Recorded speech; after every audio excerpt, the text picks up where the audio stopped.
Hello friends, good morning everyone. कैसे हैं आप लोग।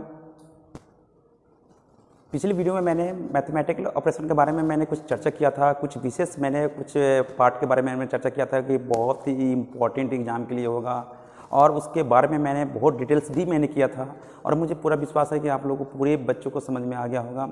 तो उसी से रिलेटेड मैंने पिछली वीडियो में मैंने बताया था कि इससे रिलेटेड जो क्वेश्चंस बनते हैं वो क्वेश्चन के माध्यम से मैं उसको आसान करने का तरीका मैं बताऊंगा। तो उसी तरह से मैं क्वेश्चन, एक छोटा मोटा क्वेश्चन मैं लेकर आया हूं जिसके माध्यम से आपको पूरी तरह से कंसेप्ट हो जाएगा। मैंने ये भी बोला था कि जो बच्चे पहला वीडियो इसका देखेंगे मैथमेटिकल ऑपरेशन का, उन्हीं को दूसरा वो वीडियो समझ में आएगा, अन्यथा वो वंचित हो जाएंगे। ठीक है ना। तो मैं शुरू करता हूँ कि इसका भाई इसमें क्या क्या दिया रहता है और मुझे कैसे आंसर निकालना है, और इसमें बिना कलम कॉपी के इस्तेमाल करते हुए भी आप क्वेश्चन को आप आसानी से निकाल सकते हैं। इसमें किसी भी तरह की परेशानी आपके साथ नहीं होगा। हम इसलिए वीडियो बना रहे हैं ताकि आपको आरआरबी बैंक क्लर्क पीओ का एग्ज़ाम होने वाला है, मतलब ये अनाउंस कर दिया है, फॉर्म फिलअप हो रहा है, और अगस्त में भी चर्चा किया गया है कि अगस्त में इसका पीटी का एग्ज़ाम ले लिया जाएगा। इसलिए मैंने इस पर वीडियो में बना रहा हूं, और आप लोग का जिस तरह का डिमांड रहेगा उसी तरह से मैं वीडियो बनाऊंगा इस पर विशेष रूप से। ठीक है ना। तब तक के लिए आप देखेंगे कि भाई इसमें कौन कौन सा केसेस रह सकते हैं, क्या क्या रहता है, किस तरह से आंसर देने का तरीका है, इन सारी बातों के बारे में विशेष रूप से मैं चर्चा में करूँगा। तो भाई यहाँ पर देख लेंगे। सबसे पहले मैं हिंदी में ही लिखने का काम किया हूँ, क्योंकि इंग्लिश में लिखते तो बच्चे लोग को परेशानी हो रहा था कि सर इंग्लिश में मुझे समझ में नहीं आता है। तो हिंदी वाले तो मतलब इंग्लिश में समझ आएंगे, लेकिन जो प्रॉपर वे में इंग्लिश बिल्कुल नहीं जानते हैं और उनको इंग्लिश नहीं समझ में आएगा। इंग्लिश वाले तो हिंदी भी समझ आएंगे, इंग्लिश भी समझ आएंगे, तो कोई दिक्कत नहीं है। यहाँ पे कोई इस पर प्रभाव नहीं पड़ना चाहिए। जैसे यहाँ पे लिया हुआ पहला जो दिया हुआ है यहाँ पे डायरेक्शन के फॉर्म में कि @b का अर्थ होता है b से छोटा नहीं है। मतलब इसको आपको समझना पड़ेगा कि भाई इसका मतलब क्या हुआ। @b का अर्थ है a b से छोटा नहीं है। तो मैंने छोटा 12 होने के लिए मैंने कुछ आपको मैंने बताया था कि 12 नहीं है, छोटा नहीं है, 12 और बराबर है, छोटा और बराबर है, इक्वल है, इस सब के बारे में मैंने विशेष रूप से चर्चा किया था। तो ठीक उसी तरह से यहाँ पे इसका @ का अर्थ होता है कि a b से छोटा नहीं है। हैज का मतलब दिया हुआ है ए न तो बी से छोटा और ना ही समान है, इसका मतलब सब दिया हुआ है। और A%B का अर्थ है ए न तो बी से छोटा और न ही बड़ा है। और $B का अर्थ दिया हुआ है यहाँ पे एकदम सबका अर्थ दिया हुआ है ए बी से बड़ा नहीं है। और A*B का अर्थ है ए न तो बी से बड़ा और न ही समान है। इसके बारे में चर्चा किया है। और आंसर देने का जो तरीका होना चाहिए वो दिया हुआ है। यदि निष्कर्ष एक सही होगा तो पहला आंसर होगा, यदि निष्कर्ष दूसरा सही होगा तो दूसरा आंसर होगा, यदि आइदर के फॉर्म होगा या तो पहला सही होगा या दूसरा होगा तो इसका आंसर तीसरा होगा। ये आपको क्वेश्चन में मेंशन रहेगा। और यहाँ दिया हुआ है दीजिए यदि न तो पहला निष्कर्ष सही है और न ही दूसरा निष्कर्ष सही है, इसका आंसर चौथा होगा। अब पांचवा के लिए दिया है दोनों अगर निष्कर्ष सही है तो इसका आंसर पांचवा देंगे। यहाँ मेरा स्टेटमेंट है, यहाँ निष्कर्ष है। इसी स्टेटमेंट के अकॉर्डिंग टू इसका निष्कर्ष पर प्रतिक्रिया आपको करना है कि कौन सा आंसर सही है कौन सा गलत है। दूसरा भी दिया हुआ है, स्टेटमेंट दिया हुआ है, और इसी पर इसका कंक्लूजन दिया हुआ है कि इसके अकॉर्डिंग टू ये सही है कि गलत है। और तीसरा क्वेश्चन के ये मतलब समझ कर सकते हैं स्टेटमेंट है, मतलब एक इक्वेशन दिया हुआ है, इस इक्वेशन के अकॉर्डिंग टू ये मेरा गलत है या सही है ना। चौथा भी है, एक कथन दिया हुआ है, मतलब एक तरह का स्टेटमेंट दिया हुआ है, इस स्टेटमेंट के अकॉर्डिंग टू ये गलत है या सही है, ये निष्कर्ष है ना। इसी तरह से स्टेटमेंट दिया हुआ है, इस स्टेटमेंट के अकॉर्डिंग टू मेरा निष्कर्ष गलत है या सही है। इसी पर हम लोग विशेष रूप से चर्चा करना है। ठीक है ना। तो पिछले वीडियो में मैंने विशेष रूप से मैंने बताया था, आज भी मैं बताने वाला हूं, इसलिए परेशान होने की जरूरत नहीं है। सबसे पहले एक मैं यहां पे एक के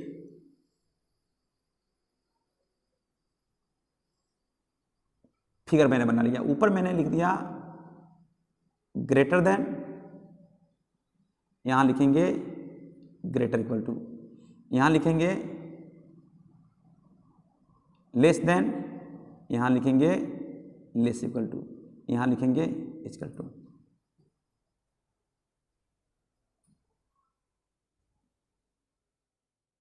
चलिए ठीक, शुरू करें।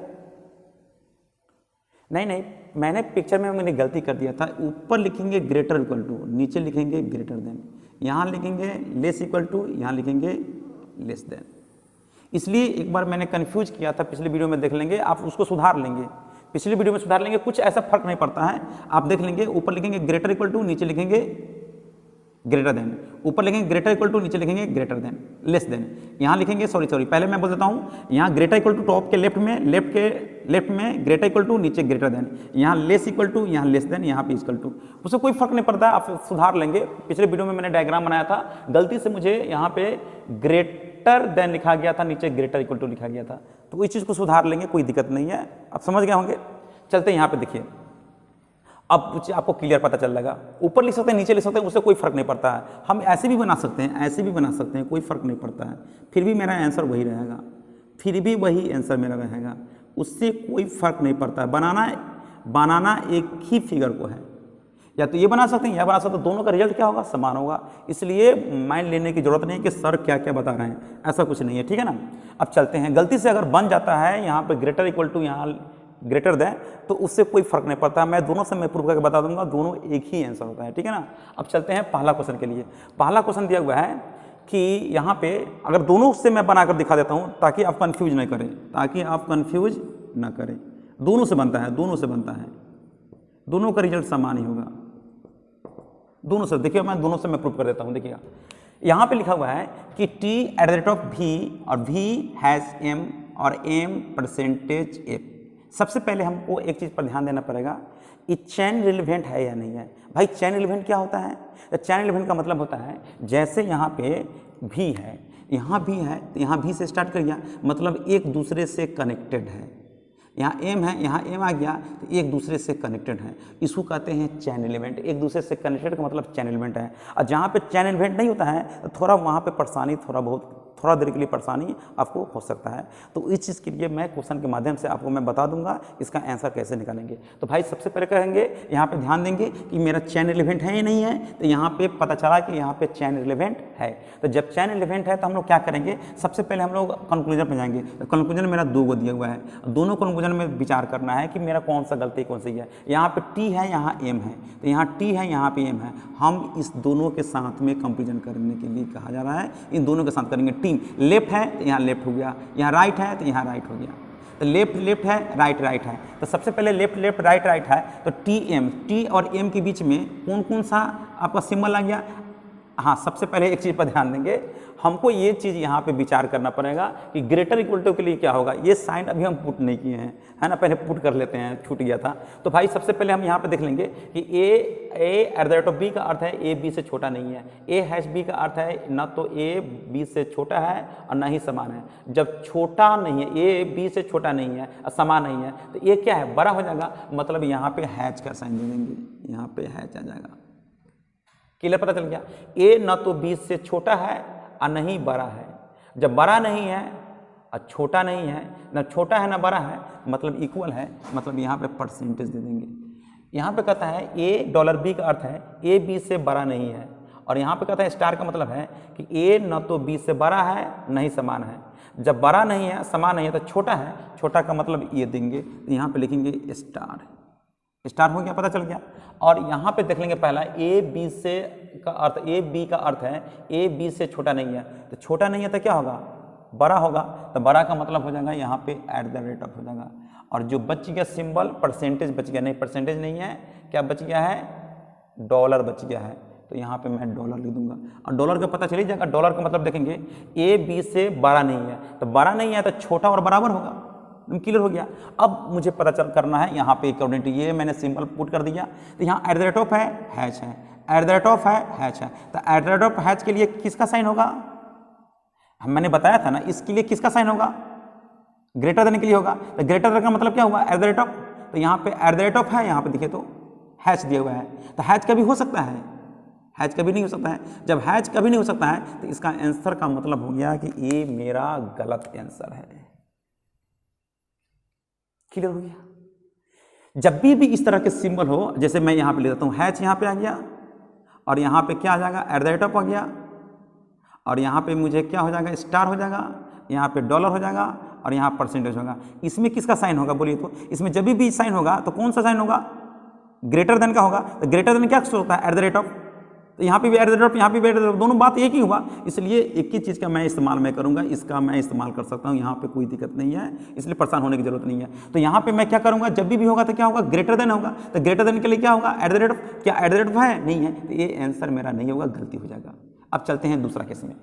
दूसरा में कहता है T and M, T and F कहता है, टी एफ मतलब है तीनों कैसा आएगा, मतलब टी एंड एफ, लेफ्ट के लेफ्ट है, राइट के राइट। अगर मान लें कि लेटर चेंज है तो कोड को भी चेंज करना पड़ेगा। तो कोड को चेंज करने का तरीका क्या होगा, इस सारी बात मैं विशेष रूप से चर्चा में करूंगा। तो यहाँ पे टी एंड एफ दिया हुआ है, तो टी एंड एफ के बीच में कौन कौन से कोड आएंगे, तो at the rate of hash percentage, at the rate of hash percentage. तो at the rate of hash percentage में क्या होगा, जब भी बनेगा तो क्या होगा, एट द रेट ऑफ होगा। तो एट द रेट ऑफ दिया हुआ है, इसका मतलब इसका मेरा सही है, तो इसका आंसर दूसरा हो जाएगा। दूसरा का मतलब है दीजिए इसका आंसर दूसरा। अगर दूसरा निष्कर्ष सही होता है तो इसका आंसर देना है दूसरा, तो मैंने दूसरा इसका आंसर बता दिया। पहला का आंसर क्या होगा, दूसरा होगा। यहाँ पे मैं वैल्यू पुट करने का काम बिल्कुल नहीं कर रहा हूँ। इसी तरह से आपको मैथ मतलब है एग्जाम में बनाना पड़ेगा, एक डाटा बनाना पड़ेगा, उसके अकॉर्डिंग टू हमको बनाने का काम करना पड़ेगा, ठीक है ना। तो यहाँ पे चलते हैं दूसरे क्वेश्चन के लिए। दूसरा क्वेश्चन क्या कहता है, दूसरा क्वेश्चन में कहता है, यहाँ पे देख लेंगे सबसे पहले यहाँ पे एल एन एन, आप बताइए देखिएगा एन एन है, यहाँ एफ है, तो यहाँ एफ नहीं है, एल, तो एल यहाँ पे आना चाहिए,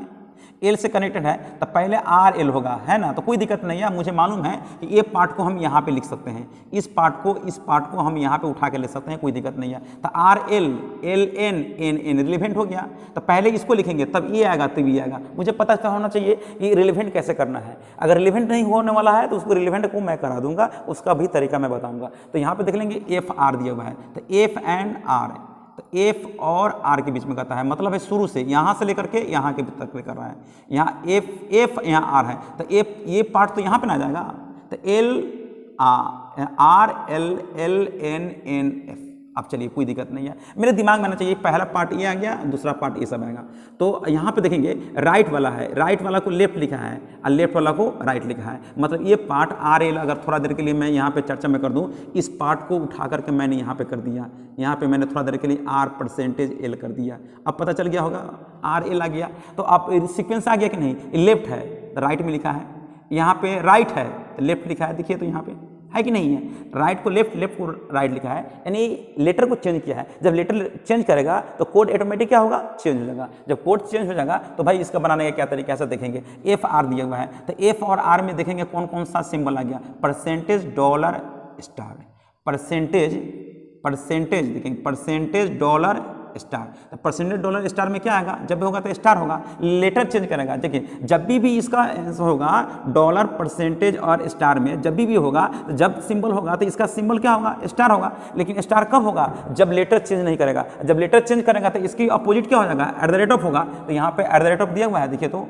नहीं दिया हुआ है, यहाँ पे क्या दिया हुआ है, हैश दिया हुआ है। तो हैश कभी हो सकता है, हैश कभी नहीं होगा, इसलिए ये गलत हो जाएगा। लेटर चेंज, जब लेटर चेंज करेगा तो कोड लेटर चेंज करेगा तो इसका रिवर्स हो जाएगा। अगर मान लीजिए लेटर चेंज करने पर अगर एप्रोप्रिएट इसका आंसर ये आ रहा है, लेटर चेंज करेगा तो ये आना चाहिए, और एप्रोप्रिएट इसका आंसर ये आ रहा है, लेकिन लेटर चेंज करेगा तो कोड ऑटोमेटिक चेंज ही हो जाएगा। इसका रिवर्स ये आ जाएगा, इसका रिवर्स ये होगा, इसका रिवर्स ये हो जाएगा, इसका रिवर्स ये होगा। ये तो जैसे कि तैसे रहेगा, इसमें तो इक्वल दिया हुआ है, तो इक्वल का तो कुछ ऐसा होता नहीं है, दोनों बराबर है, ए बराबर बी बराबर ए, हम कर सकते हैं। तो भाई यहाँ पे पता चल गया कि ये मेरा गलती हो जाएगा। अब देखेंगे यहाँ पे आर और एन के बारे में कहता है, आर और एन के बीच में, इस दोनों के बीच में कहता है। तो यहाँ पे लेफ्ट को लेफ्ट लिखा है, राइट को राइट है, लेटर चेंज नहीं किया है। जब लेटर चेंज नहीं करेगा तो कोड भी चेंज नहीं होगा। तो इसका मतलब हो गया आर और एन के बीच में परसेंटेज डॉलर होगा, तो परसेंटेज एंड डॉलर। तो परसेंटेज डॉलर में देख लेंगे जब भी होगा तो क्या होगा, डॉलर होगा। तो यहाँ डॉलर दिया हुआ है, तो इसका आंसर भी क्या होगा, दूसरा आंसर होगा। इसका भी दूसरा आंसर हो जाएगा, इसका भी क्या हो जाएगा, दूसरा ही आंसर हो जाएगा। तो इसका भी दूसरा आंसर हो जाएगा, देखिए कोई दिक्कत नहीं है। अच्छा इसको मैं प्रूफ करके मैं बता देता हूँ कैसे प्रूफ करना से। देखिए प्रूफ करने का मतलब है आप देख लेंगे, जैसे कि एल लिखे हैं, एल आर है, सॉरी आर है, तो आर परसेंटेज है, तो आर लिखेंगे। परसेंटेज का मतलब क्या दिया हुआ है, देखेंगे बराबर कर देंगे, किसके बीच में, एल के लिए, एल है, एल के बाद में क्या है, डॉलर है, डॉलर के लिए क्या है, लेस इक्वल टू क्या है, एन के साथ किया है, एन क्या है, स्टार का मतलब क्या दिया हुआ है, लेस देन, लेस देन दिया है किसके साथ में, एफ के साथ कहता है। आपका पहला ऑप्शन क्या देगा, किस तरह से आंसर मुझे टाइम टेकन लगता है, एग्जाम में आंसर देते हैं तो किस तरह से टाइम टेकन लगता है, वो चीज़ मैं बता रहा हूँ। पहले मुझे ये चीज़ लिखना पड़ेगा, लिखने के बाद में तब देखेंगे पहला ऑप्शन क्या दिया हुआ है, एफ। अब हैच का मतलब क्या दिया हुआ है, हैच का मतलब ग्रेटर इक्वल टू क्या दिया हुआ है, आर दिया हुआ है। और दूसरा ऑप्शन दिया हुआ है आर। डॉलर का मतलब क्या दिया हुआ है, डॉलर का मतलब समझ आएंगे, लेस इक्वल टू किसके साथ किया है, एन के साथ किया है। इसके अकॉर्डिंग टू इस दोनों में कथन में कौन सही है आपको पता चल जाएगा। एफ ग्रेटर देन आर कहता है, तो एफ ग्रेटर देन आर कभी हो सकता है, देखिए तो जब भी होगा तो एफ ग्रेटर देन आर होगा, नहीं, यहाँ पे एफ ग्रेटर देन आर होगा, लेकिन F greater equal to R कभी हो सकता है? नहीं होगा, गलत होगा। अच्छा, एन ग्रेटर देन आर कहता है, तो एन ग्रेटर देन आर, तो एन ग्रेटर देन आर कहता है, आर एल के बराबर है, तो एल की जगह पर आर लिख सकते हैं, तो N greater equal to R नहीं हो गया, इसका मतलब दूसरा आंसर सही हो जाएगा। तो हमको इस तरह से बनाने की ज़रूरत नहीं है, इसमें टाइम टेकिंग ज़्यादा होगा। अब मैं बार बार आपको मैं बोल रहा हूँ, अगर एक बार में नहीं समझ में आता तो आपका डिमांड रहेगा कि सर और इस पर क्लास बनाया जाए और क्लास लिया जाए, इसमें मैं क्लास बना दूंगा। हो सकता है कि मैं भी पहली बार में नहीं समझ में आए, हो सकता है कि मैं भी अगर जिस तरह से मैं पढ़ा रहा हूँ थोड़ा तेज़ी से मैं पढ़ा रहा हूँ, हो सकता है कि आप लोगों के साथ समस्या होता होगा, इसके लिए थोड़ा गहन अध्ययन करना पड़ेगा, देखना पड़ेगा, तब जाकर समझ में आएगा, अन्यथा तब वंचित हो जाएंगे। चलते हैं तीसरे क्वेश्चन की तरफ। तीसरा क्वेश्चन क्या कहता है, देखेंगे यहाँ पे सबसे पहले रिलेवेंट है कि नहीं, आई जे जे रिलेवेंट है। जब रिलेवेंट है तो इसका आंसर निकालना बहुत ही आसान होगा। कैसे आंसर निकालना आसान होगा, आप मेरी बातों पर ध्यान से देखिएगा कैसे करेंगे। अब आई जे जे जे जे है, तो एच जे दिया है, तो एच जे का मतलब एच यहाँ पे जे दिया हुआ है, इसमें देखना पड़ेगा। देखिए लेटर चेंज किया है, लेफ्ट को लेफ्ट लिखा है, राइट को राइट लिखा है, लेटर नहीं चेंज किया है तो कोड भी नहीं चेंज होगा। मतलब hatch and at the rate of, hatch and at the rate of में क्या होगा, जब होगा तो एट द रेट ऑफ होगा, तो क्या एट द रेट ऑफ दिया हुआ है, देखिए तो निष्कर्ष में नहीं दिया हुआ है, हैच दिया हुआ है, इसलिए क्या होगा, गलत हो जाएगा। एच पी दिया हुआ है, एच एंड पी इस तीनों के साथ करना है, मतलब hash at the rate of dollar, hash at the rate of dollar, dollar and देखेंगे dollar and at the rate of में कभी भी रिलेशन बनेगा। हम क्रॉस मतलब है जब हम डायगोनली चलते हैं तो उसका आंसर नहीं निकलेगा, इसलिए ये भी गलत होगा। अपने आप में ये भी गलत है, अपने आप में ये भी गलत है। अगर दोनों अपने आप में गलत है, जब दोनों गलत है मतलब चौथा कहता है दीजिए यदि न तो निष्कर्ष एक नहीं निष्कर्ष दो, अगर दोनों अपने आप में गलत है तो इसका आंसर मेरा कौन सा होगा, चौथा आंसर निकल जाएगा।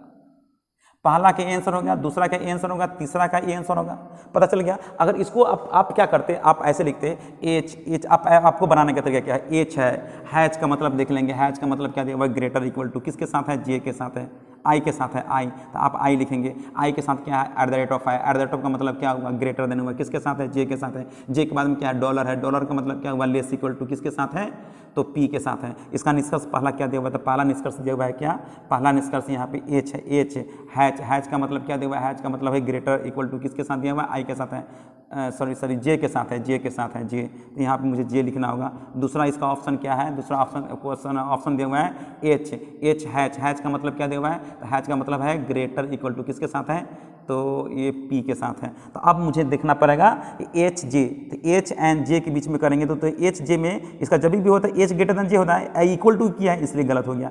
एच पी के साथ किया, एच पी के साथ भी दिया, ये ग्रेटर इक्वल टू है, यहाँ लेस इक्वल टू है, तो कभी भी इसका रिलेशन बनेगा, नहीं बनेगा, दोनों अपने आप में गलत हो गया। इसका आंसर कौन सा होगा, चौथा होगा। ये चीज़ मैंने आपको डायग्राम के अकॉर्डिंग टू बनाया था। तो ये डायग्राम अगर ग्रेटर इक्वल टू यहाँ पे है, लेस देन यहाँ पे दिया हुआ है, यहाँ ग्रेटर इक्वल टू है या ग्रेटर देन है, अगर यहाँ पे ग्रेटर देन यहाँ ग्रेटर इक्वल टू हुआ तो उससे कोई फर्क नहीं पड़ेगा, ठीक है ना। आप मेरी बात समझ रहे हैं, इसका आंसर क्या होगा, सारी बात मैंने बता दिया, लेकिन फिगर आप ऐसा ही बनाएंगे, ज़्यादा सुटेबल होगा, ठीक है ना। मैंने पहला जो वीडियो मैंने बनाया था उसमें मुझसे गलती हो गया, यहाँ पे ग्रेटर मैंने कर दिया था और यहाँ ग्रेटर इक्वल टू किया था, जबकि यहाँ पे ग्रेटर इक्वल टू होना चाहिए, यहाँ पे ग्रेटर, उस चीज़ को सुधार लेंगे, ठीक है ना, कोई दिक्कत नहीं।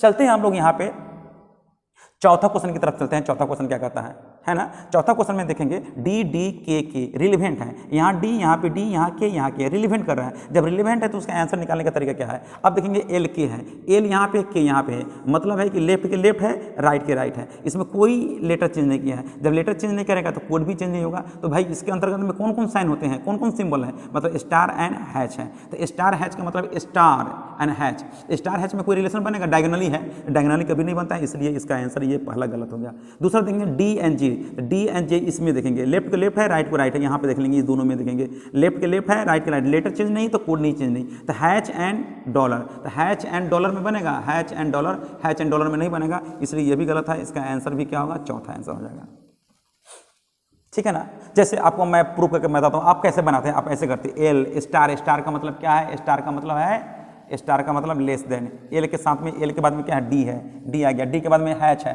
हैच का मतलब ग्रेटर इक्वल टू किसके साथ हो गया, तो ये हो गया के के साथ हो गया, के बाद में क्या है, के बाद में डॉलर है, डॉलर का मतलब क्या हुआ, less equal to, less equal to किसके साथ हो गया, जे के साथ हो गया। पहला कंक्लूजन दिया हुआ है, इसका पहला कंक्लूजन पहला दिया हुआ है एल स्टार, स्टार का मतलब क्या दिया हुआ है, लेस देन, किसके साथ किया है, तो के साथ किया है। दूसरा ऑप्शन क्या है, दूसरा ऑप्शन यहाँ पे है डी, डी डॉलर, डॉलर का मतलब क्या हुआ, लेस इक्वल टू किसके साथ किया है, तो ए क्या है, जे के साथ किया है। अब मुझे देखना पड़ेगा इसकी इस इक्वेशन के अकॉर्डिंग टू मेरा कौन सा सही है। तो एल के दिया हुआ है, एल एन के दिया हुआ है, तो यहाँ पे कंट्रास्ट किया। इसमें मैंने बताया था कि ये लेस इक्वल टू है, यहाँ पे लेस इक्वल टू है, यहाँ पे ग्रेटर इक्वल टू है, तो एल के में कोई रिजल्ट होगा, नो कंफ्यूजन मैंने बताया था। डायग्राम में देखेंगे कोई कंफ्यूजन नहीं। इसी तरह से यहाँ पे देख लेंगे डी एन के में, डी एन के में देख लेंगे, यहाँ पे भी देख रहे हैं, यहाँ डी ग्रेटर इक्वल टू के है और के लेस इक्वल टू जे है, तो के एन डी में नहीं, जे और डी में कोई रिलेशन नहीं बनेगा, इसलिए ये भी गलत होगा। अपने आप में ये भी गलत है, अपने आप में ये भी गलत। जब दोनों अपने आप में गलत हो तो उसका आंसर क्या होगा,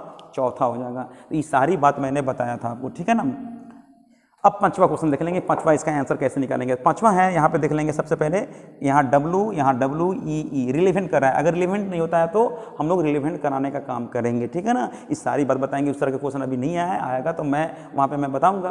तो यहाँ पे देख लेंगे डब्लू ई दिया हुआ है। तो आप सबसे पहले क्यू एंड के बीच में देखिए, डायरेक्ट यहाँ से यहाँ पहुँच गया, मतलब लेफ्ट के लेफ्ट, राइट के राइट यहाँ दिया हुआ है। तो मतलब इस दोनों यानी कि तीनों फिगर में इसमें सिंबल कौन कौन है, तो dollar percentage at the rate of, तो dollar percentage at the rate of में डायगोनली का भी बनेगा, नहीं बनेगा तो गलती हो गया। अब डब्लू के दिया हुआ है, डब्लू के, तो डब्लू एंड के इस दोनों के बीच में देखना है percentage at the rate of. Percentage at the rate of में क्या बनेगा देखेंगे, तो यहाँ जब बनेगा तो एट द रेट ऑफ बनेगा, एट द रेट ऑफ बनेगा ना जी, एट द रेट ऑफ बनेगा। परसेंटेज मतलब बराबर, मान लेते हैं कि यहाँ पे दिया हुआ है, इसमें मतलब अगर मान लीजिए ए लिख दिए, यहाँ बी लिख दिए, यहाँ सी लिख दिए, तो A greater than B equal to C है, तब मतलब क्या लिख सकते हैं, ए ग्रेटर देन सी लिख सकते हैं, क्योंकि बी सी बराबर है। तो ये जब भी बनेगा तो क्या बनेगा, ग्रेटर देन। तो मैंने बताया था कि जब भी परसेंटेज हो और एट द रेट ऑफ हो तो इसके लिए साइन क्या बनेगा, जब भी साइन बनेगा तो क्या बनेगा, तो जब भी साइन बनेगा तो एट द रेट ऑफ होगा। तो बिल्कुल सही है, लेफ्ट को लेफ्ट लिखा है, राइट को राइट लिखा है, सिंबल चेंज नहीं, सॉरी मतलब लेटर चेंज नहीं किया तो सिंबल में चेंज नहीं होगा, तो मतलब एट द रेट ऑफ होगा। इसके लिए साइन क्या होगा, एट द रेट ऑफ होगा, इक्वल टू ग्रेटर देन के लिए सिंबल क्या होगा, eight the rate of. Percentage में क्या होगा, तो एट द रेट होगा। तो यहाँ पे एट द रेट का मतलब क्या होगा, इसका आंसर दूसरा हो जाएगा। अब यहाँ पे मुझे वैल्यू पुट करके हम लोग रफ का काम करते हैं। जैसे कि मान लें कि आप स्क्रीन पर दिया हुआ है, तो इस स्टेटमेंट को हम अपने कॉपी में लिखते हैं, रफ में लिख करके सजाते हैं। सजाने के बाद में ऑप्शन भी लिखते हैं, निष्कर्ष भी लिखते हैं, निष्कर्ष पर भी वैल्यू पुट करते हैं। उसको अरेंजमेंट करने के बाद में तब उसके अकॉर्डिंग टू स्टेटमेंट के अकॉर्डिंग टू कंक्लूजन को देखते हैं, मेरा कौन गलत है कौन सही है। तो वैसा करने के लिए 1.5 मिनट का समय लग जाता है, बहुत समय लगता है, इसलिए वैसा बिल्कुल काम ना करें। हो सकता है कि पहली बार में आप थोड़ा ट्रबल हुआ होगा, परेशानी हुआ होगा, लेकिन अगर एक बार समझ जाएंगे तो बिल्कुल आसान होगा और कोई भी एग्जाम के लिए बहुत आसानी से आंसर निकाल सकते हैं।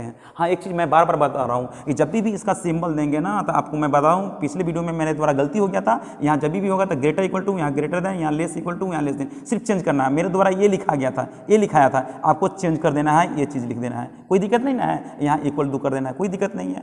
अब इसके लिए ये साइन होगा, इसके लिए ये साइन होगा, साइन देने में अच्छा रहेगा। अब वहाँ साइन देने में थोड़ा परेशानी हो सकता है, अब देख लेंगे, ठीक है ना, इसमें कोई दिक्कत नहीं है। तो ये समझ गए होंगे। अगर आपका जिस तरह से लगेगा कि नहीं मुझे समझ में नहीं आ रहा है कि और क्लास लिया जाए, तो एक और क्लास मैं लूँगा। बैंक पीओ क्लर्क में जिस तरह के क्वेश्चन आप पूछे जाते हैं, जैसे कि यहाँ पे वैल्यू पुट करना था, अब आप जो क्वेश्चन पूछा था है वैल्यू पुट किया हुआ ऑलरेडी रहता है, उसको बनाने का क्या तरीका है, उसका भी आसान क्या तरीका है, सारी मतलब बात मैं बताऊंगा नेक्स्ट वीडियो में। मैं एक और वीडियो लेकर मैं बनाऊंगा, इस पर आधारित एक और मैं वीडियो बनाऊंगा जिसमें सारी चीज़ मेंशन रहेगा, ठीक है ना। और आप लोगों का जिस तरह का डिमांड रहेगा उसी तरह से मैं वीडियो बनाने का काम करूंगा। फिर मैं मिलता हूँ नेक्स्ट वीडियो में।